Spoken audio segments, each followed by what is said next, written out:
Out there are amazing long fantasy series, but usually you need a lot of commitment in order to feel fulfilled with this story. But what about standalones? These books that are self-contained, but that nonetheless maintain the epicness, the incredible pace, and they are outstanding. Today we're gonna see 16 standalones that are between my favorites, and we're gonna see them divided per mood. We're gonna see cozy, smart, adventurous, and fairytale-like. And we will start the cozy, feel-good category with Tress of the Emerald Sea by Brandon Sanderson. This is the first book in the Secret Project bundle that we will have in this year, the year of Sanderson, and this is such a heartwarming, cozy, and happy book. It doesn't feel to me as much as Sanderson, but it has so many elements that still make it a book that will feel as hacked to you. You can already find it on ebook. It's at its core a growing up story, but it will have a lot of pirates. It will have this incredibly hard magic system as well. We will have this story told under the point of view of Hoyt, which will make it funny, heartbreakingly beautiful, and it's going to be a very easy read. It has the premise of what would happen if the main character's love will be kidnapped and she will be the one doing something. It is supposed to be drawn from The Princess Bride, but trying to make that main character a little bit more proactive. Legends and Lattes has been described as high fantasy with low stakes, and this is exactly that. We will follow this story that it's pretty slow pace, but with very interesting, charming characters in this story where our main character will need to fulfill this dream, and we will follow her doing so. This book is designed to make you relax, to make you stop a little bit, and it's that kind of read that once that you start, you would want to stop reading it, and when you finish it with a smile because it was satisfying. And this will tell the story of a warrior ogre that wants to put behind her life, and now she has the dream of opening a coffee shop. The very secret society of irregular witches surprised me because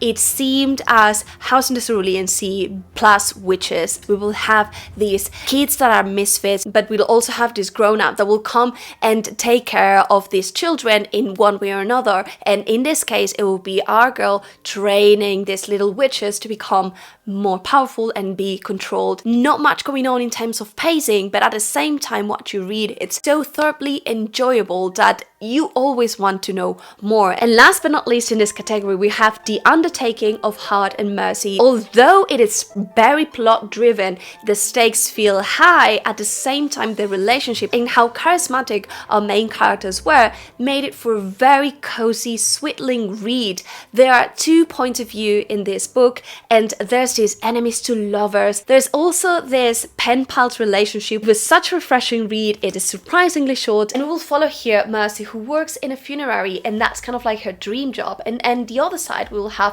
Hart, who is a marshal, because in this world it seems that there's this kind of zombie creatures, ghostly things that might came up to you, and he is fighting them. And now we move to one of my favorite categories here, which is the feel smart kind of books. And listen, here there are 4 books that I at the beginning didn't think that were for me. I was afraid of those books being too dense for me, but all of the books of this bucket are 5 stars, and we will start with no other than Piranesi. I was pushing Piranesi for years, and when I finally picked it up, it was mainly because it was super short and there was so many good reviews. There's this charming, incredible character, and we will follow him, Piranesi, throughout this journey. So at its core, it will be a story about how our main character evolves through time, but everything will be narrated through his point of view, and he will be very naive, very new to the world, but he will also have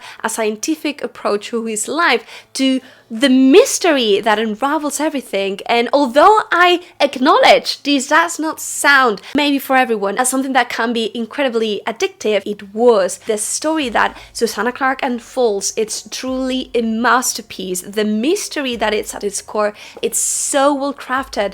There are moments that are pure tension, and there are others that are just pure love. Definitely a new favorite. We will follow Piranesi, who lives in this big massive house that seems to be the whole universe universe. And he is slowly but surely discovering all of the different marvels that this house has. The thing is that he is alone in the world, with the exception of another person that also lives with him called the Other. We continue with Babel from R.F. Kuang. We'll take you a little bit to get into it. For me, there were a little bit more than 100 pages because they were slow and you don't really grasp what is happening or where this story will go, but once that you do, you will be fascinated for what you see. It's a dark academia at its core, and there's also a revolution here. The most incredible thing about this book, it's not only that the magic system, it's based around language and around translations, which is a profound reflection of how society works, but that R.F. Kuang has this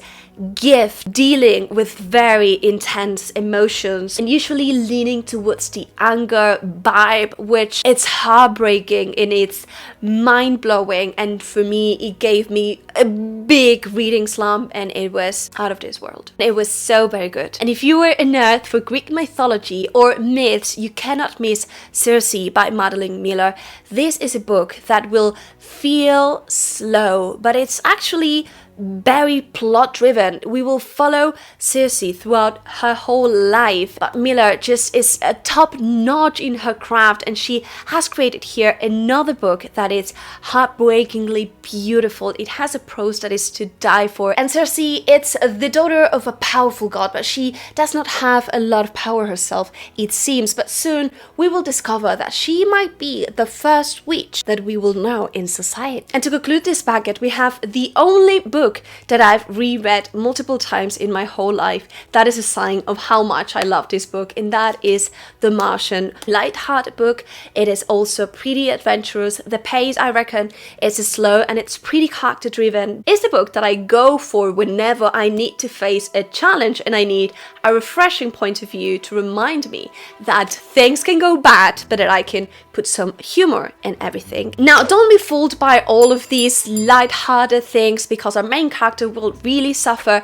and you will also see a lot of biology, a lot of math, and at the end of the book you will know more stuff about the universe, about Mars, that you knew before. Real smart. It will tell the story of our main character who will be left alone in Mars, and he will need to survive a lot of time in order for someone to come back for him, and the challenges he will face will be both biological, like life, how can he manage, but also psychological, how can he ensure that he doesn't give up. And I found it profoundly inspiring. Precious.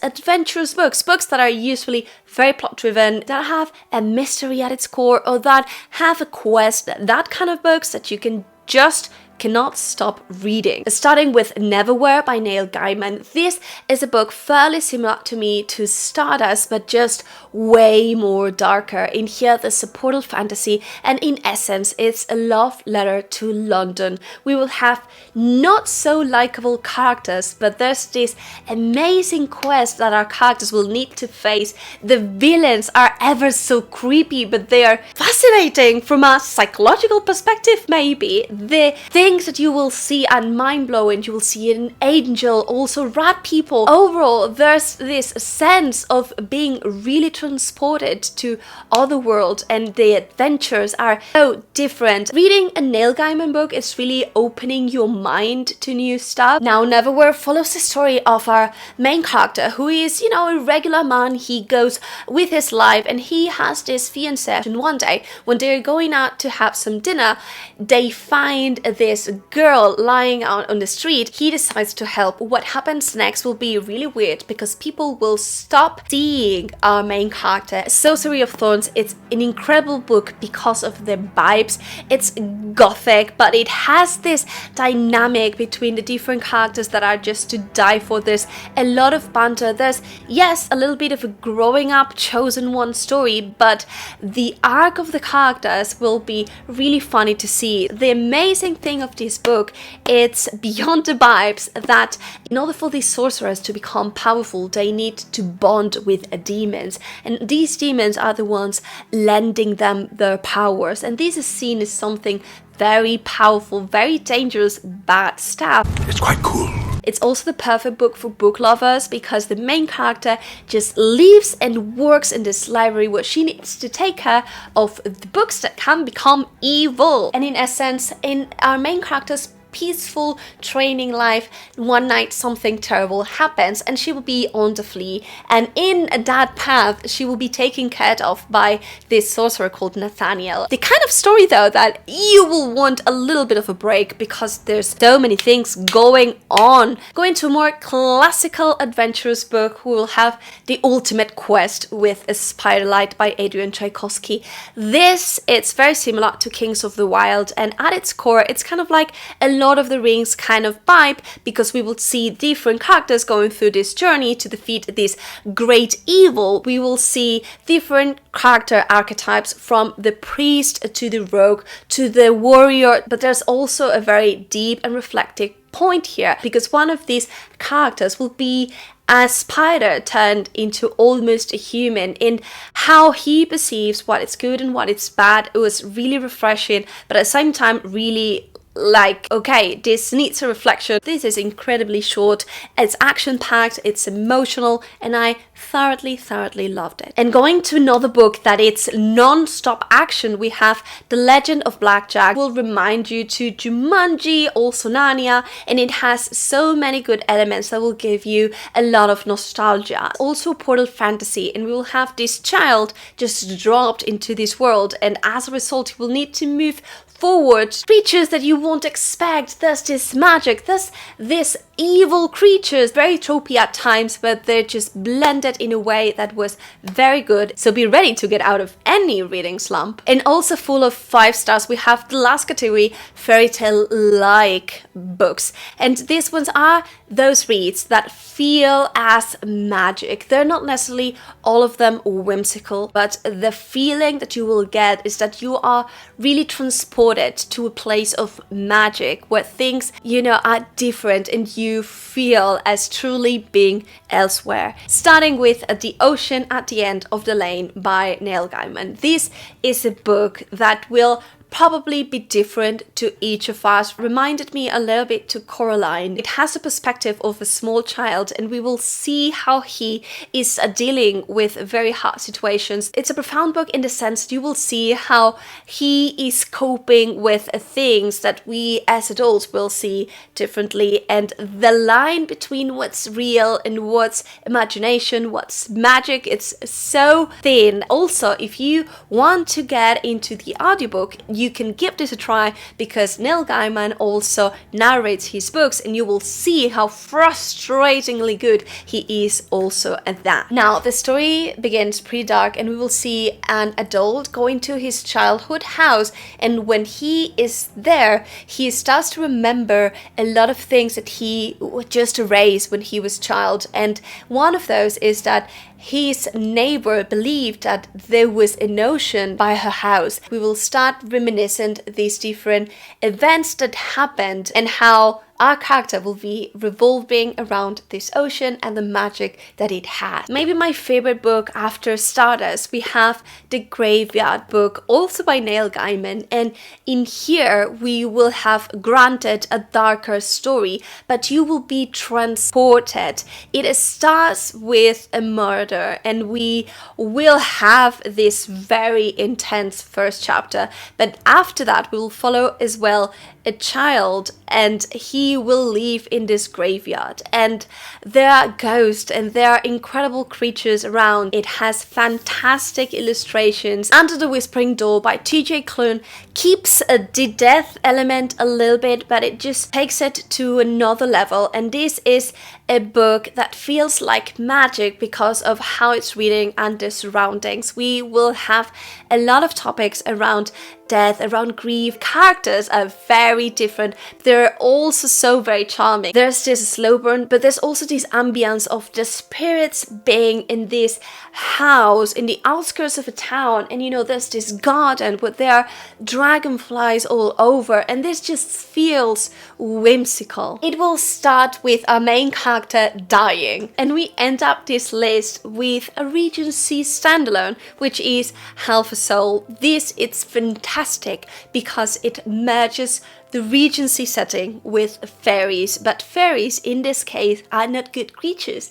They are bad, evil creatures, and I thought that was so ever refreshing. Also, the main character, it's a misfit, which I just adored. While reading it, I felt as if I had the permission of not being perfect, of being, you know, just me. Very comforting. And it will tell the story of our girl who one day will cross paths with this fae that will try to steal her soul, but he only succeeds on stealing half of her soul, but that has rendered her kind of like incomplete, and now she has all of her emotions damped, and she really, as a result, it's braver, but it's kind of like socially awkward at times. And when she goes to this other place and what she needs to face society, there's this very charming situations, very hilarious, but there's also this mission of finding what is happening with her soul. And these are the amazing 16 standalones that I have for you as of now. Now, if you like this video,